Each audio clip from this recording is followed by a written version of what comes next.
Hello, it is Tracy Jackson, also known as the Spiritual Cheerleader, and I'm coming to you today with Lesson 17 of A Course in Miracles. I see no neutral things. Obviously, this is piggybacking on yesterday's message of I have no neutral thoughts, right? And so basically, we are being taught that thought is already ever present in our mind before we even see the thing that we light on. We already have a thought, a preconceived notion in our mind about that thing when we see it, right? So my example from yesterday or the day before was the idea of the printer in front of me. I have a thought of the printer just by looking at the printer. Either it's a good thought or a bad thought, and I hate to characterize them as that because obviously it goes back to that whole idea of like no necessarily good or bad things, but I have put my perceptions of what a printer should be on my printer. Okay, let's say it like that. So the first time I probably encountered a printer was, back in the 80s sometime, where, I was in the computer lab and it printed up, on the dot matrix printer, right? That's my idea of printers. So everything has been informed by that thought. This printer that I have right now is freaking amazing in comparison to that dot matrix printer, right? Because I don't have to take the stuff off the sides of the paper. Like, it just goes in. I can scan, I can copy, I can do all these things with this printer. Wow, it's not just a printer, it's like an all-in-one, right? So it's fantastic to me. Now, saying all that, I had a printer that was an all-in-one at times in the past, right? And in that printer, my ink would dry out all the time before I could print. It was like it never wanted to cooperate with me. It never wanted to work in the way that I needed it to work. It was like whenever I would need to print something, it would go kaput.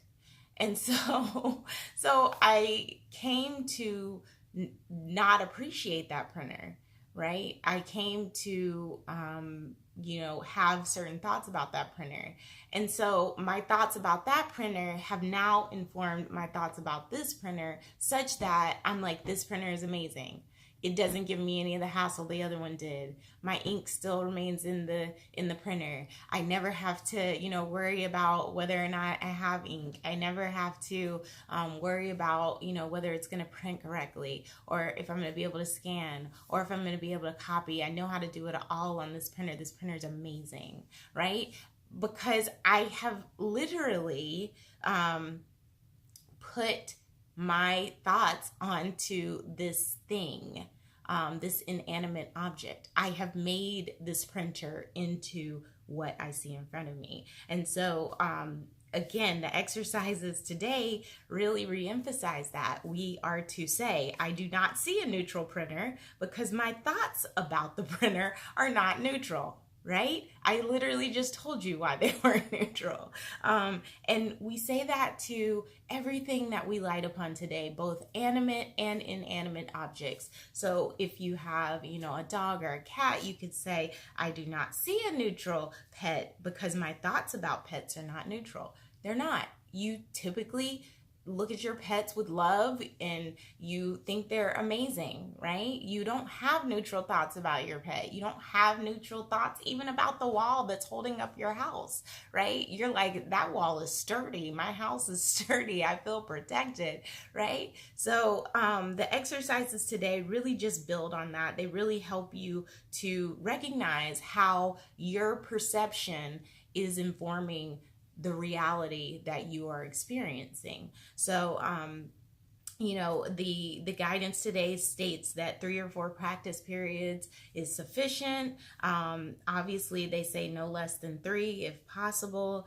And it says that, you know, the if you want to, or if you are experiencing resistance, you can reduce the practice periods to less than a minute. But for me, I don't know, I always found this very liberating to recognize, you know what, I don't see a neutral thing right there. I see what the thought I have about this thing has put onto that thing. So I don't see a neutral thing because I don't have a neutral thought about that thing, right? You know, I have a photo of Darth Vader here. I love Vader. Oh my God, I love him. So I literally am looking at this picture of Darth Vader and I'm like, I don't see a neutral picture of Darth Vader because my thoughts about Darth Vader are not neutral. I have feelings about Darth Vader, right?